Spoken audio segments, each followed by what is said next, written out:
سورہ بقرہ کا جو تاریخی پس منظر یعنی ہسٹوریکل بیک گراؤنڈ جو ہم ڈسکس کر رہے ہیں، اس کے پہلے 2 پوائنٹ پچھلی وائس میں ہم نے ڈسکس کر لیے ہیں۔ اس کا تیسرا پوائنٹ یہ ہے، ہجرت کے بعد اسلام اور کفر کی کشمکش بھی ایک نئے مرحلے میں داخل ہو چکی تھی، یعنی انٹرڈ ان نیو فیز۔ ہجرت سے پہلے اسلام کی دعوت خود کفر کے گھر یعنی مکہ میں دی جا رہی تھی، اور مختلف قبیلے جو اسلام قبول کر لیتے تھے وہ اپنی اپنی سٹی اپنے اپنے ایریا میں رہ کر ہی دین کی تبلیغ کرتے اور جواب میں مصائب اور مظالم کو برداشت کرتے تھے۔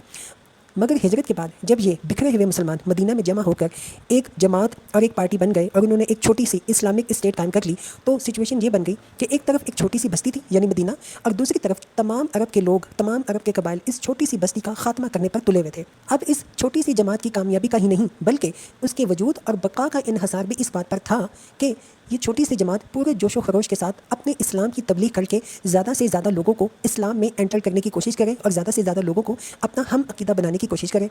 یہ چھوٹی سی جماعت مخالفین کا جھوٹا ہونا، باطل ہونا اس طرح ثابت کر دے کہ کسی سمجھدار انسان کو اس بات میں ڈاؤٹ نہ رہے کہ اسلام ایک سچا دین ہے اور مشرکین مکہ ایک جھوٹے دین کو فالو کر رہے ہیں۔ اس کے علاوہ یہ چھوٹی سی جماعت بے گھر ہونے اور تمام ملک کی دشمنی اور مزاحمت سے دوچار ہونے کی بنا پر فکر و فاقہ اور ایوری ٹائم بے امنی اور بے اطمینانی کی جس حالت کو فیس کر رہی تھی اور جن خطرات میں یہ چھوٹی سی جماعت چاروں طرف سے گھری ہوئی تھی، اس سچویشن میں یہ چھوٹی سی جماعت گھبرائے نہیں بلکہ پورے صبر اور ثبات کے ساتھ ان حالات کا مقابلہ کرے اور اپنے عزم میں ذرا بھی تزلزل نہ آنے دے، یعنی اپنا عزم جو ہے وہ مضبوط رکھے، مستحکم رکھے، اس کو ڈول لینا دے۔ یہ چھوٹی سی جماعت پوری دلیری کے ساتھ ہر اس فوجی مزاحمت کا فوجی مقابلہ کرنے کے لیے تیار ہو جائے جو اسلام کی دعوت کو ناکام کرنے کے لیے کسی بھی طاقت کی طرف سے کی جائے، اور اس بات کی ذرا پرواہ نہ کریں کہ مخالفین کی تعداد اور دشمنوں کی مادی طاقت، ان کی آرمڈ فورسز کتنی زیادہ پاورفل ہے، اس بات کی بالکل مسلمان پرواہ نہ کریں۔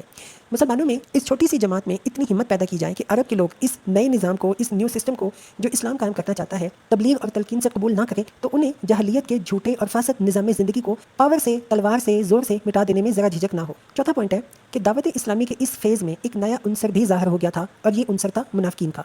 اگرچہ نفاق، منافقت کے ابتدائی آثار مکے کے آخری زمانے میں بھی نمایاں ہونے لگے تھے، مگر وہاں صرف اس قسم کے منافقین پائے جاتے تھے جو اسلام کو برحق ہونا تو مانتے تھے اور ایمان کا اقرار بھی کرتے تھے، لیکن یہ منافقین اس کے لیے تیار نہیں تھے کہ اس حق کی خاطر اپنے مفاد کی قربانی اور اپنے دنیاوی تعلقات کو کاٹ دیں، ختم کر دیں، اور ان پرابلمس کو، مصائب کو، شدائد کو بھی برداشت کر لیں جو اسلام کو قبول کرتے کے ساتھ ہی نازل ہونا شروع ہو جاتے تھے۔ مدینے پہنچ کر اس قسم کے منافقین کے علاوہ چند اور قسموں کے نئے منافق بھی اسلامی جماعت میں پائے جانے لگے۔ ایک قسم کے منافق وہ تھے جو ٹوٹلی اسلام کے منکر تھے، اسلام کو مانتے ہی نہیں تھے اور صرف اسلام میں فتنہ پیدا کرنے کے لیے جماعت مسلمین میں داخل ہو جاتے تھے، اسلام میں انٹر ہو جاتے تھے۔ دوسری قسم کے منافق وہ تھے جو اسلامی جماعت کے دائرہ اقتدار میں گھر جانے کی وجہ سے اپنا بینیفٹ، اپنا مفاد اسی میں دیکھتے تھے کہ ایک طرف مسلمانوں میں بھی اپنا شمار کروائیں اور دوسری طرف مخالفین اسلام سے بھی تعلق رکھیں تاکہ دونوں جماعتوں کے فوائد سے فائدہ اٹھائیں اور دونوں طرف کے خطرات سے محفوظ رہیں۔ تیسری قسم کے منافق وہ تھے جو اسلام اور جاہلیت کے درمیان متردد تھے، ڈاؤٹ فل تھے، مشکوک تھے۔ انہیں اسلام کے برحق ہونے پر 100% اطمینان نہیں تھا، مگر چونکہ ان کے قبیلے یا خاندان کے کافی لوگ مسلمان ہو چکے تھے